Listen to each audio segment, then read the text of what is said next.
Hi, I'm Tony Williams, and this is Brooklyn Savvy.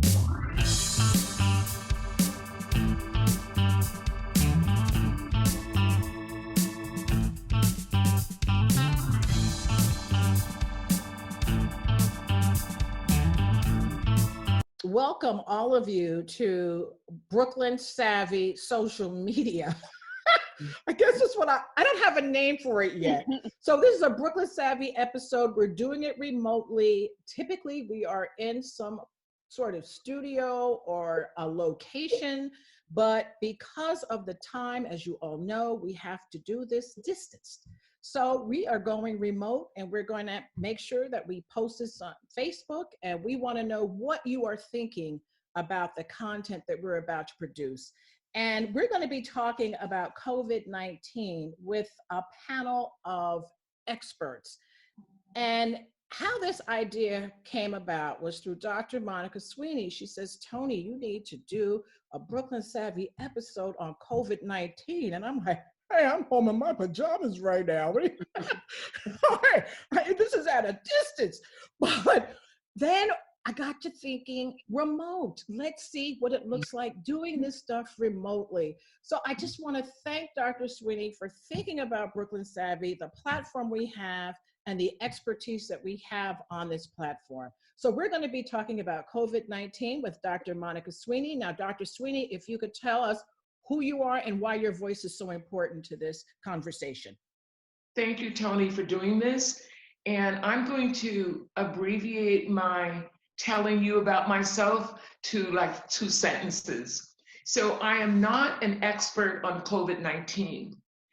I know a lot about COVID-19 because I know about viruses. I ran New York City Department of Health's HIV program, the largest program of its kind in the country. And so I know a lot about what to do with viruses. There's one major difference in this virus and HIV, which I was the assistant commissioner for, is that the mode of transmission is so different.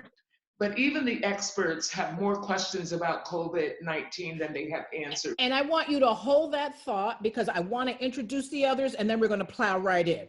Because I know how excited you are about this.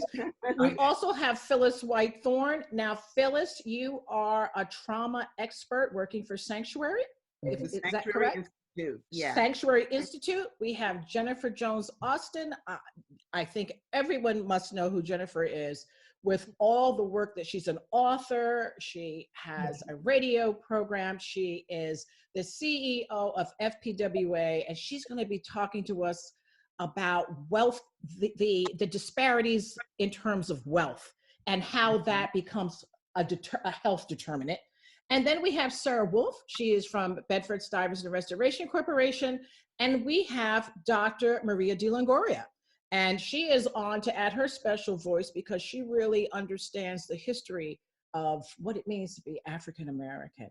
So this is going to be exciting. I'm just thrilled to have everyone. And now I want to circle back to Dr. Sweeney and ask the question, something that we just all have been hearing and I guess assimilating, the fact that African Americans have a much higher incidence of COVID and that also have a higher fatality rate of COVID. And if you could speak to that. I will speak. If I said that correctly, I believe I did, because I got my master's in health service administration. I will speak to that briefly, but we do have a bona fide expert on here who's going to talk about the social determinants of health. Mm-hmm. So, as I was saying to somebody yesterday, this is a fire where the kindling is already there and the coals are hot. And then this disease, this pandemic just fans the flames and it goes up. Mm-hmm. This is not a surprise about the statistics about African Americans because we die more of hypertension, diabetes, kidney disease, obesity, which I call the gateway disease. We die more of all of those to start with. And with COVID-19, if you have any of them, you are more, and lung disease, you are more likely to have a poor outcome if you get infected. And so it's no surprise. That's why it's happening. All the kindling, the social determinants of health, the inequalities that we have endured for 400 years, there's no way that we're not going to have this poor outcome with this horrible disease. Now, Jennifer, she mentioned the inequalities that we've had over 400 years. And and of course that talks about structural racism, you know. Could Absolutely. you share your thoughts on that? So I have a, Tony, you know this, I have a daughter who is 22 years old. She's in graduate school right now studying public health. And I'll never forget years ago when the Affordable Care Act was being passed and everybody was getting so excited that for the first time in this nation, we were going to have the closest thing to universal health care as possible. And everybody was believing now, you know, the playing field would be equal. And I remember at the time she was about maybe 14, 15 years of age. And she said to me, not really. You know, we can all have access to health care, but that doesn't mean that Black Americans are now going to be in a better position. And what she was speaking to at 14 years of age was the social determinants of health. You can have health care, you can have health insurance, but if you are low income, there are stresses that often attend being low income that can affect your overall well-being. Mental health stressors, right? If you're low income, you may live in a section in the city, in your neighborhood, that has dilapidated housing, that has air pollutants, that expose you to toxins in the air that get into your body and create a negative situation. And Dr. Sweeney can speak more to that.